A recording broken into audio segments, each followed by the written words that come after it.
নাটোরের বড়াই গ্রামে পারিবারিক তুচ্ছ ঘটনাকে কেন্দ্র করে অগ্নিসংযোগের অভিযোগ পাওয়া গেছে। এ ঘটনায় প্রতিপক্ষকে অভিযুক্ত করে থানায় অভিযোগ দায়ের করেছেন ভুক্তভোগী ইব্রাহিমের পরিবার। জানা যায়, উপজেলার চান্দাই ইউনিয়নের সাতৈল এলাকায় গত শনিবার সন্ধ্যা ৬টার দিকে ভুক্তভোগী ইব্রাহিমের পরিবারের সদস্যরা মাগরিবের নামাজ পড়ার সময় সুযোগ বুঝে ঘরের সাথে থাকা গোয়ালঘরে পরিকল্পিতভাবে আগুন লাগিয়ে দিয়ে পালিয়ে যায় পার্শ্ববর্তী বাড়ির মকসেদ সরকারের ছেলে ঝন্টু। হঠাৎ আগুন দেখে ইব্রাহিমের পরিবারের লোকজন চিৎকার করলে এলাকার লোকজন এসে গোয়ালঘরের আগুন নিয়ন্ত্রণে আনে। এ সময় গোয়ালঘর পুড়ে ছাই হয়ে যায় এবং গোয়ালঘরে থাকা ঘোড়াটি আগুনে পুড়ে আহত হয়।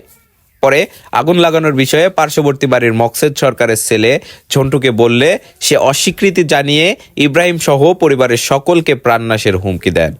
পরে ইব্রাহিম তার পরিবারের নিরাপত্তার কথা চিন্তা করে নিরুপায় হয়ে বড়াইগ্রাম থানায় অভিযোগ দায়ের করেন। এ বিষয়ে বড়াইগ্রাম থানার ভারপ্রাপ্ত কর্মকর্তা সিরাজুল ইসলাম বলেন, অভিযোগ পেয়েছি, তদন্ত সাপেক্ষে আইনগত ব্যবস্থা গ্রহণ করা হবে। হুমকি দেয় এই গতকাল ওই মিন্টু ওই ছেলেটা বাড়িতে আসার পরেই এই আমাদের এই গোয়াল ঘরে আগুন ধরা দেয়, যাতে ওই দিক থেকে সূত্রপাত যাতে এই দিকে চলে আসে। কিন্তু পরবর্তীতে সন্ধ্যার পরে সব আশেপাশে মানুষ বুঝতে পারে, ঠিক পায়, আসে সারি আগুনগুলা নিভায়।